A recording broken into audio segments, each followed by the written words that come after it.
Not making one, that's my resolution. All right, a little bit more of you.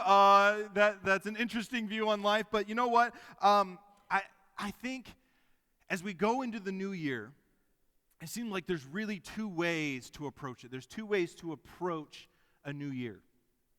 And this is speaking really generally, really generally, really basically. But it seems like there's two kinds of people. There are dreamers and there are realists. You have the dreamers and you have the realists in life when we approach a new year. And you know who you are. If you're a dreamer or you're a realist, you know which way you kind of lean on that spectrum. And the interesting thing is, do you know what happens when you get a dreamer and a realist together? They get married. How many of you found that in your own marriage? It's like, yeah, we're one of each. Yeah. And it's really fun to watch when a dreamer and a realist get married because the dynamic is so great, isn't it? Some of the conversation is really great, and it just it leads them to really interesting things. But we're talking about possibility in this new year. And so when dreamers talk about the new year, they may say, this is my year. Dreamer says, this is my year. They're like, this is going to be a great year. This is going to be an awesome year. I am excited about the potential of this year. We are going to get so much done. It is going to be great. To which the realist says, yeah, you said that last year. You said that last year. And so the dreamer says, wow. And the realist says, how? How are we going to do this? And there is nothing wrong with these two approaches. There's nothing wrong with being either a dreamer or a realist. There are just two different ways of approaching life. They're just two ways of seeing our world. They're just different. And so I want us to come together, whatever it is, whether you're a dreamer or a realist, I want us to bring us together because I feel like if we view the world through this lens, if we view the coming year through this lens, then it kind of brings us together. Whether you're a dreamer or a realist, I want us to look at the coming year through this lens to get us off to a great start. And so here's what we're going to do today. Ultimately, we're going to end up at a question. We're going to walk away with a question. And this question is going to dramatically shape the year ahead. Because I firmly believe that when you look back from December 31st at the end of 2017, if you look back and you are able to hold on to this question, and not only hold on to the question, but hold on to the answer that goes with it, I believe that your year will be dramatically shaped by it. I believe that you will see something powerful happen in your life through this simple question. But we've got to get there. We've got to get there. And so to get there, I think we've got to start with this particular lens of how we view the next year. And so whether you're a realist or a dreamer, if we can see the coming year through this lens of possibility, through the lens of possibility. And so it's through this lens of possibility that seeing, if we look at the new year, we see this immense and massive possibility in front of us. All the things that could happen. And so let me talk to the realist. When we're talking about possibility, realists, you are important. We need you. For the dreamers in this room, they need the realist. We need your questions. We need your pushback. We need your critical thinking. But you have to be careful that you don't go from being a realist to being a pessimist. Here's the thing about pessimists. You don't want to do that. Pessimists don't get invited to parties. Being a pessimist can become a very lonely life. And so you don't want to become a pessimist. Dreamers, you can't leave your dreams out there in this imagination, this illusion. You've got to put some feet to it. You've got to come up with some steps. So that way when there's a realist in your life, you can go, I know I've got this dream, but here are 1, 2, 3 things that I think we could do to accomplish this. Here are some steps. So dreamers, you've got to become planners. And I feel like a possibility happens. That possibility helps with this. Because a realist, you can't become a pessimist when you see possibility. And dreamers, you can begin to create plans. You can become a planner when you see possibility. We can do this through the power of possibility. And so here's why possibility is so important. Possibility fuels the potential for a better future. Possibility fuels the potential for a better future, a better year, a better you. Think about it. Think about it this way. Most of the breakthroughs, whether it's business or it's personal, in culture, whatever it is, most breakthroughs can be traced back to a person or a group of people that believed it was possible. They believed in the power of possibility. And this belief fueled the potential for what they felt that they were called to do in life. Did you catch that? Possibility fueled the potential for what they felt they were called to do in life. And so if you don't believe if you believe it's possible, that fuels the potential. But the opposite is also true. Where if you don't believe it's possible, you are correct. If you don't believe it's possible, you are correct. So whatever it is, thinking about the year ahead, if you think it's possible, that's good. That's great. But if you don't think it's possible, you're correct. You choose. Whether you're a dreamer or you're a realist, I want you to view the year ahead through the lens of possibility. You know, when I think we're all on the same page with this possibility and this lens of possibility. I want to give you some examples. When I was a sophomore in high school, I had 3 friends that I was really close with. I was close friends with, they were Tom, Sean, and Jeremy. And we would get into all kinds of trouble. I mean, not like real trouble, but we would just create a little bit of havoc. My friend Tom had a farm, and there's a lot of stuff that 4 teenage boys can do on a farm, right? And so we would go out, and we would just talk about the possibilities of what we could do. And my friend Tom, he said, you know what? My dad's got this old rundown snowmobile sitting in a shed. And he hasn't had this thing out in probably 10 years. And it's getting pretty run down, it's pretty beat up, but I think the engine still works. We're like, you know what? Snowmobile engines are pretty easy to hook up to other things. There's not as many parts on them as there is like a car engine, right? I mean, the transmission you don't have to worry about. You don't have to worry about shifting or anything like that. Just get a throttle and then some kind of brake maybe, right? And we're like, you know what? Tom, your dad's got like 15, I mean, this is South Dakota, right? So he's got like 15 cars sitting out there. This is western South Dakota, if that makes you feel better about it. He's got 15 cars sitting out by Rapid Creek, because we're about 10 miles outside of Rapid. And he's like, you know what? I bet you my dad would let us take one of those cars and chop it up. And we'll use the chassis and the wheels, and we'll throw the snowmobile engine on it, and we're going to make a beach buggy. You know what a beach buggy is? Beach buggy is here's a picture of one. This is normally made out of a VW Bug. We didn't have a Bug. So we're like, we'll make something kind of like this, like a beach buggy mixed sand buggy thing. I mean, we're in South Dakota. There's beaches, right, somewhere. I've heard of them. It's like, we're going to build one of these. As sophomores, it's like, we've taken a little bit of welding in shop, and like we knew how to bend some pipe, and we're like, okay. Let's cut up a car, and we're going to make a beach buggy, and it is going to be awesome. And so we start getting out our notebooks, and we start sketching out plans, and we're figuring out, and my buddy is like, we're pulling together materials for this. And I remember we're all excited, we're talking, and Tom comes one day, and he's like, I asked my dad about cutting up a car. And he said, first off, no. And second, he's like, everything I've got's unibody. You cut the top off, it falls apart. Like, there's no real chassis on it. It's like, oh, we don't have a chassis to work with. It's like, got any older cars? And he said, not that my dad's going to let me cut up. All right. And so we're like, okay, we can't do that, but we still got the snowmobile engine. Here's what we're going to do.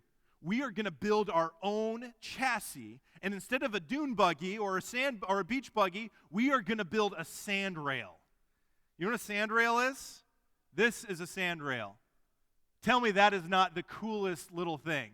It's like a stretched out go-kart on like, I don't know. It's been it's been bulking out for a while, right?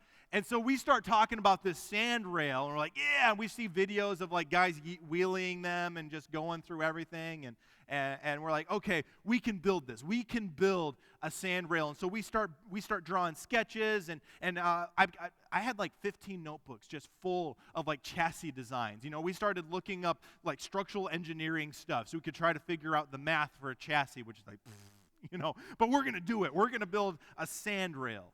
And we're so excited. We start sourcing pipe. We figure out how much this is going to cost. We're like, okay, is it going to be a one-seater? It's like, man, there's 4 of us. Okay, maybe a 2-seater. Like, how about this? What if it's a 2-seater, and then we put a 3rd seat up on top that sits above like a gunner position so that they can see? Now, that'd be sweet. Like, well, if it's going to be a gunner position, let's put some paintball guns up there. Like, yes. Let's make it a turret. Let's put 2 paintball guns up there. Let's put 2 Tippmann 98 Customs with E-trigger, full automatic, and burst, right? Like, who's paintballer? Do you know what I'm talking about? There's like 2. That's okay. I'm a sophomore in high school. Like, paintball was life at that point. We're like, we're going to cruise around with this fully automatic paintball gun turret on top, and it is going to be sweet. And so we start building plans. We start doing cost estimates. We figure out what it's going to take. We start figuring out a time schedule for how we're going to build this thing. And we are excited about the possibility of having our very own sand rail. Well, Tom comes into school one day, and he's like, I asked Dad about the snowmobile engine.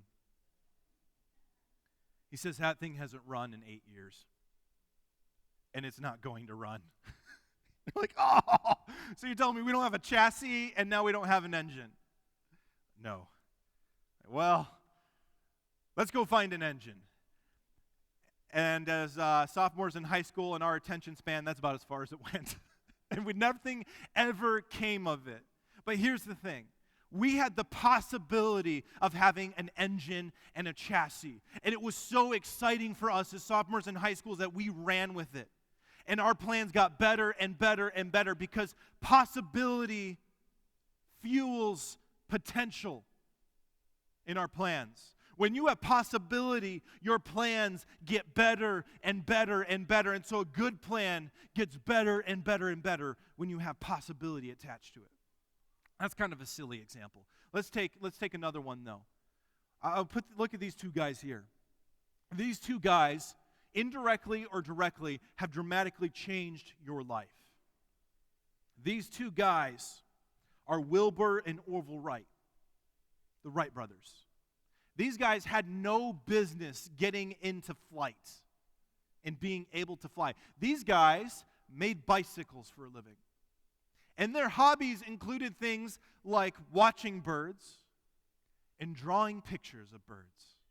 That's what these guys did in their spare time. And I imagine one day they're sitting there and they're watching these birds flying, and one of them leans over to the other and he says, I bet you we can take the dynamics and the powers that these birds are harnessing, and we can harness them so that man can fly, to cause man to fly. And that's all it was a potential. It was an idea. They had no business getting into the business of flight. David McCall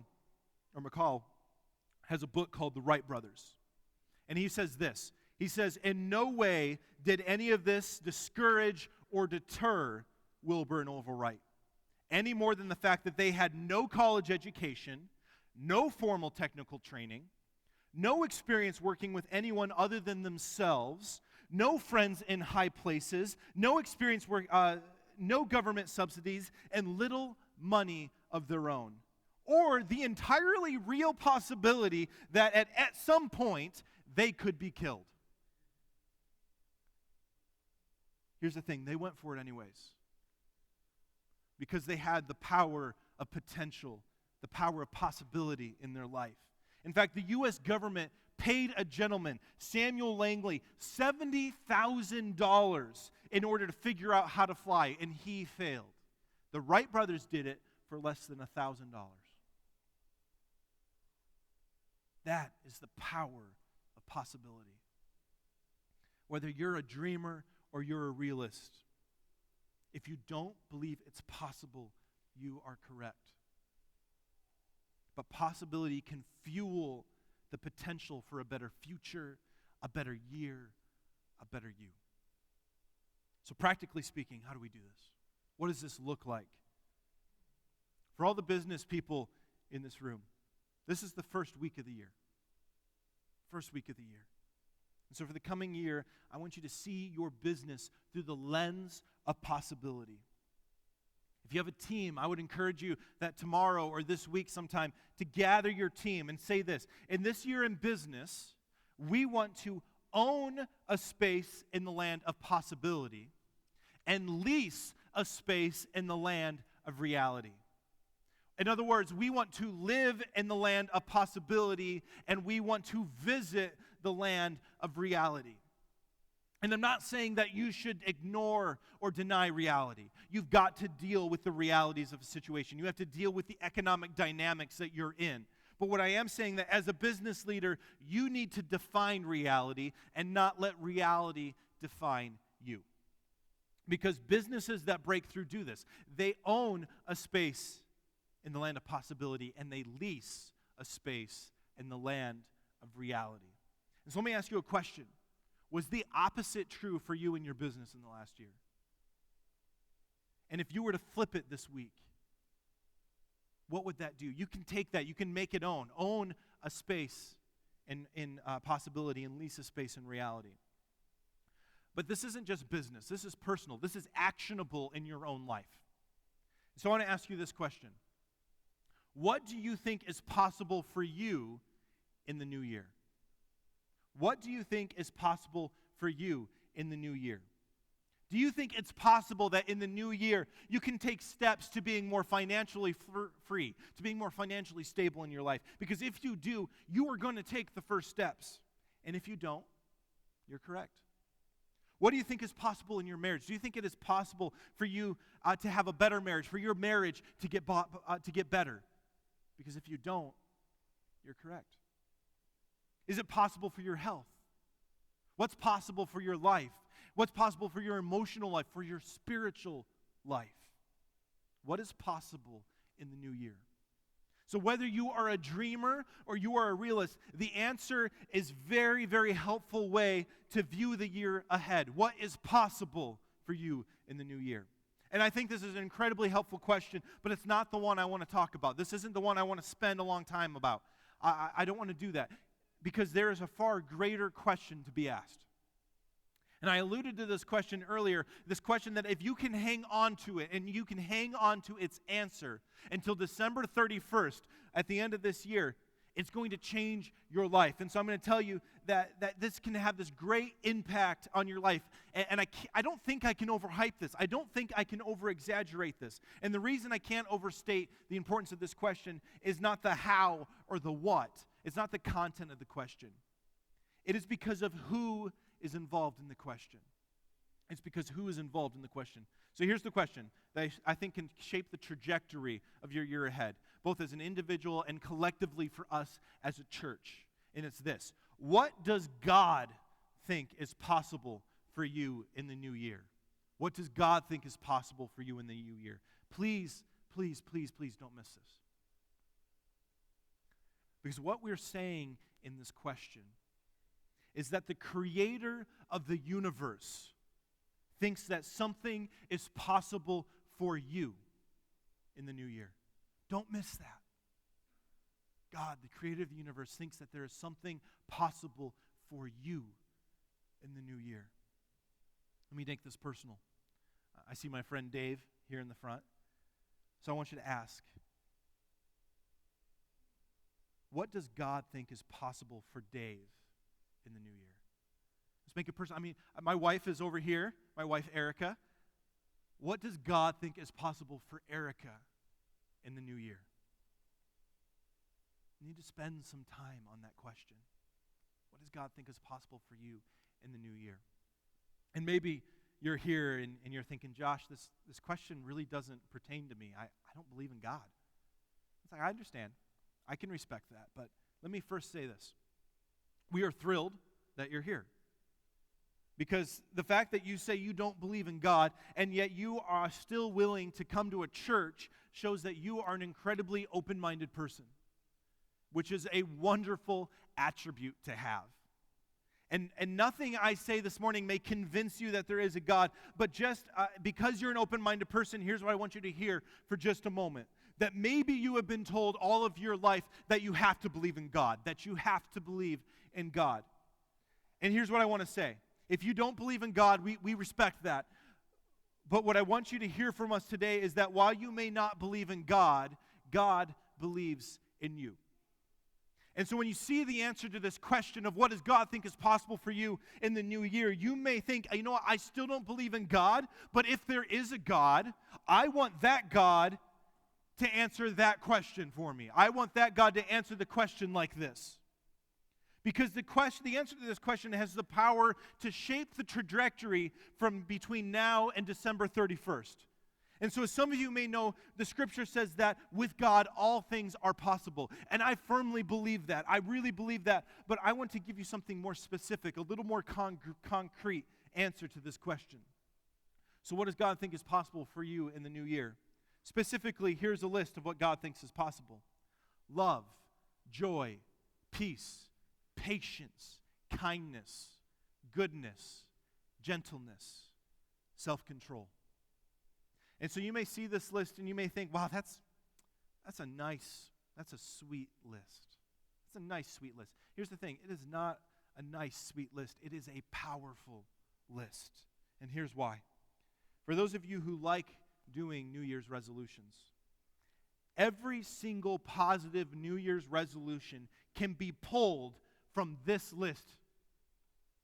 Every single positive New Year's resolution has its roots in this list.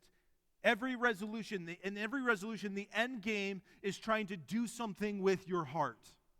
And if you can get your heart in line with your resolution, everything else falls into place. If you can get your heart in line with your resolution, all the other pieces come together. And so if you want to take care of your finances, if you want to get in better financial shape, what does God think is possible in your life? He thinks it's possible to generate self-control, to generate faithfulness in our stewardship, to generate patience in our buying, in our spending habits. Maybe your resolution is to get into better shape, to be healthier.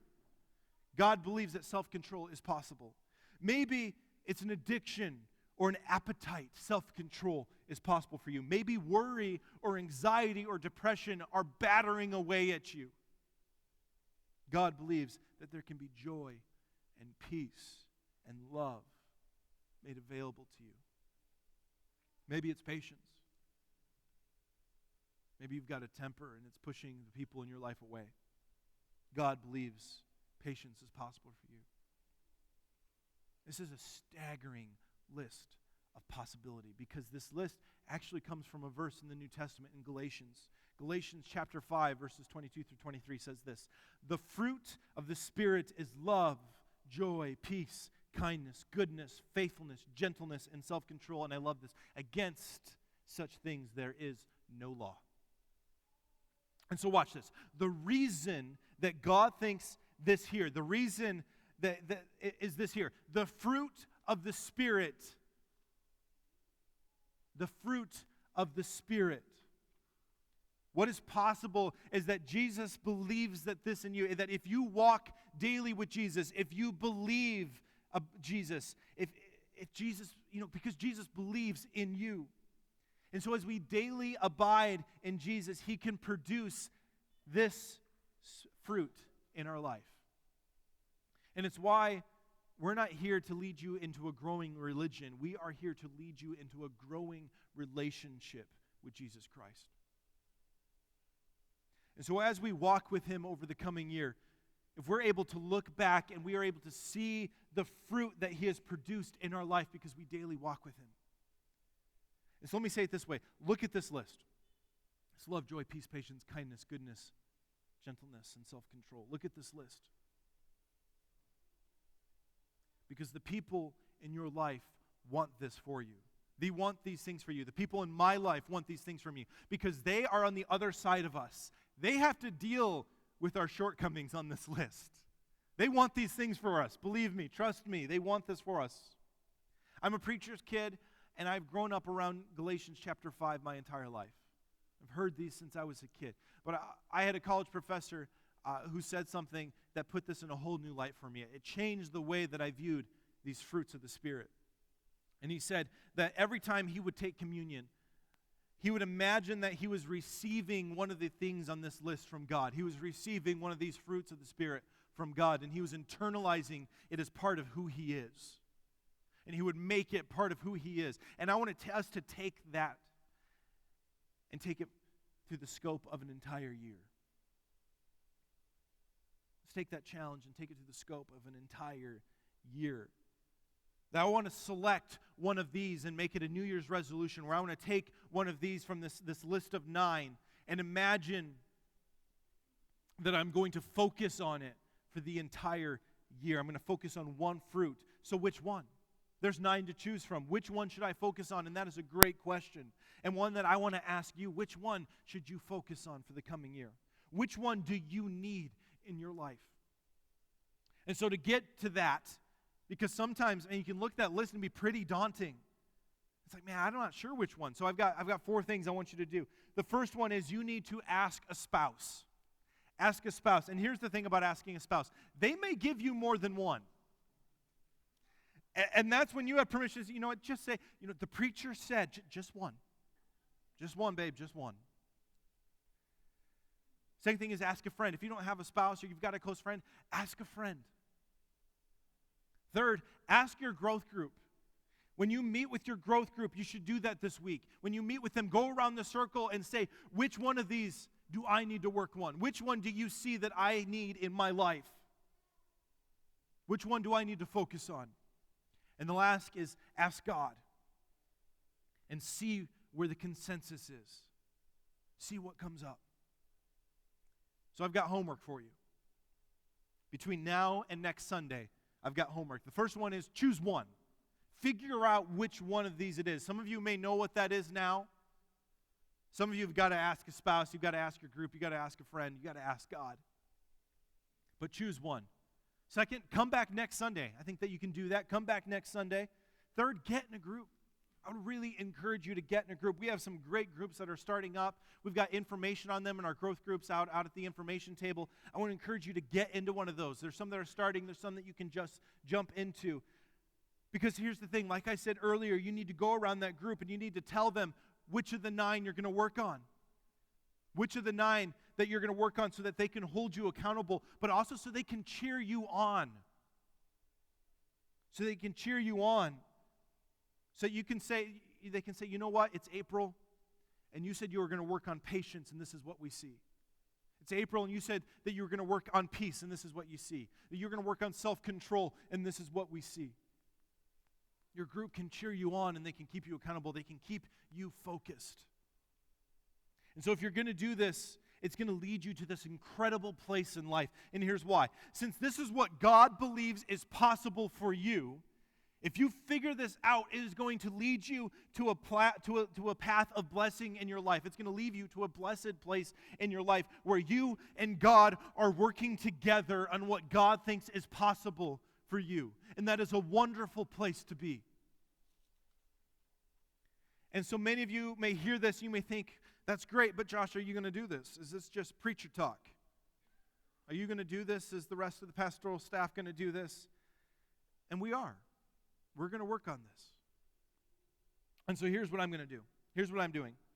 But in order for me to tell you that, it means I've got to be a little transparent with you. I've got to be a little honest. Last year was a good year for me. This last year has been a really great year for me. For my wife and our marriage and for being on staff here at Mitchell Wesleyan Church. But I got to tell you, it's been hard too. A lot of you may know that about a year ago, a little over a year ago, about 15 months, our worship pastor, Trent Forrest, resigned. And when he did that, I spoke with Pastor Keith, and we decided that I would take on his responsibilities until we looked at hiring another staff. And I was really excited about that. But I tell you, it was a lot more work than I thought it was going to be. It has been really wonderful serving in the dual role of being the worship pastor and the student ministries pastor here at Mitchell Wesleyan Church. And I have loved it, but it has been hard. It has been tiring. It has been exhausting. There have been times I was like, I'm not sure I'm going to make it. And And the workload, I mean, it was just more than I thought it was going to be. And that's fine. I mean, that comes with it. And I've got a great team here. There's fantastic staff and there's fantastic office support. Delana Paulsons makes a wonderful assistant. I've got fantastic volunteers and leadership in my different areas of ministry, and they do a wonderful job. And without them, it wouldn't be possible. But I didn't know if I'd be able to maintain the pace of life. I didn't know if I'd be able to maintain the tension between my passion for my work and my passion for ministry and my love and importance of my family, while at the same time trying to take care of my own health. And I found that I began to lose joy in the things that I did. I became so focused on finishing the tasks that I stopped having joy in what was happening. I stopped having joy in the people that I was with my 2 boys and with my wife. And I began to lose what made it so important, what made it so meaningful in the first place. And I found myself allowing joy to slip away. And so, which I've been informed that when you allow joy to slip away, you become a very grumpy person to be around. And so I've been told by some of my volunteers, politely nudging me, and my wife, who's a little more direct, that I might need to work on joy. So some conversations I've had with my wife over the last week or so, and then with the other pastors this last week, that joy might be a good thing for me to work on in the coming year.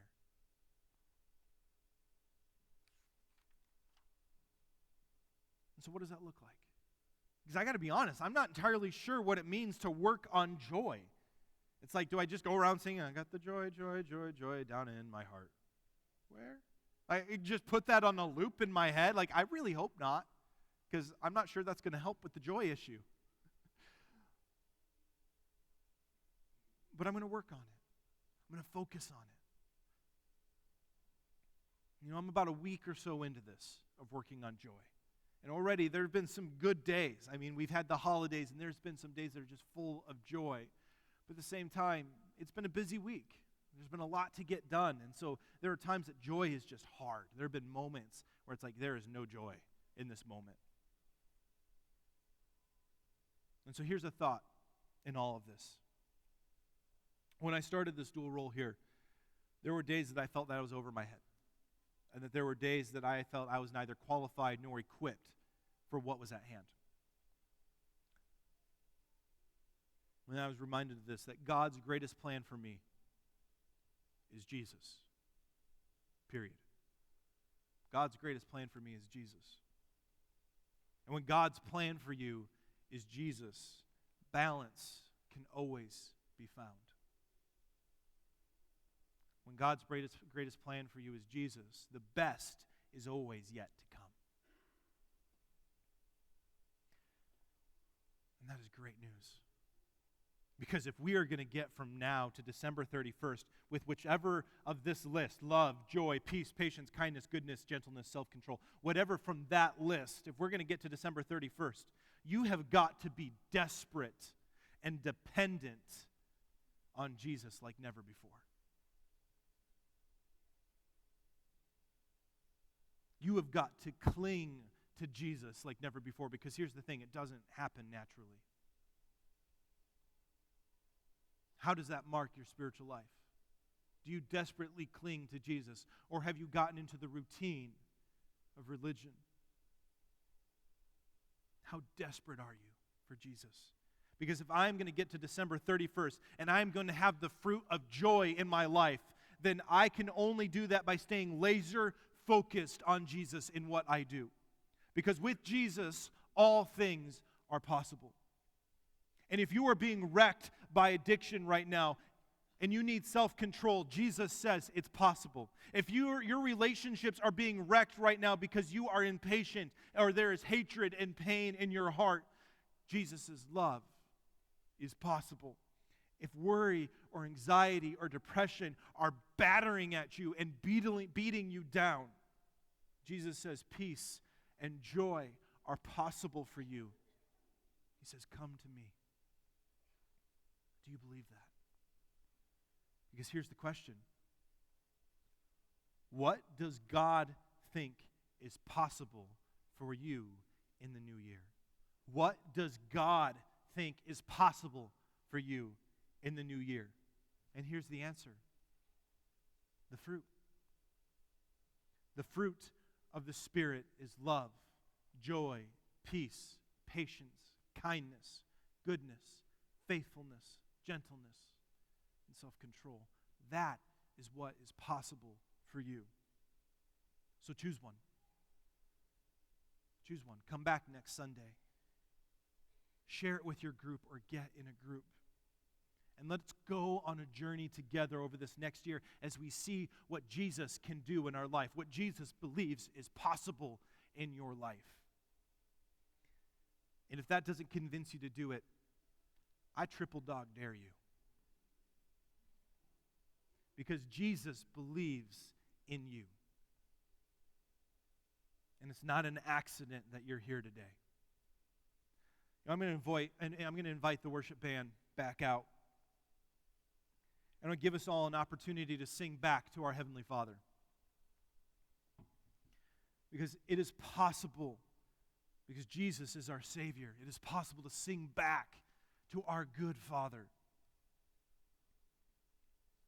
It is possible to worship our Savior. And maybe as we sing, maybe God will nudge you in a direction. Maybe God will say, you know what, maybe it's peace. Maybe it's love. Maybe it's joy. Maybe it's self-control or patience or kindness or goodness. Maybe this moment will send you on a journey for the next year to see what God believes is possible in your life. All because of the grace and goodness of our Father. So I invite you to stand with me. And we're going to have the ushers come down. And just a reminder that I invite you to put your connection card in the plates as they're passed, in the baskets as they're passed. We would love to get to know you. If you already know what of these 9 you are going to work on, you can go ahead and write it on there. We would love to pray for you and be there with you over this next year. But maybe you need a week to ask your spouse, to ask a friend, to ask your group, to ask God, and to choose one. We're all the same. We encourage everyone to put that connection card in the basket. And we're going to take this morning's tithes and offerings as well. And if you're a guest with us, we don't want you to feel compelled to give. This isn't for you. This is a moment for those who call Mitchell Wesleyan their home.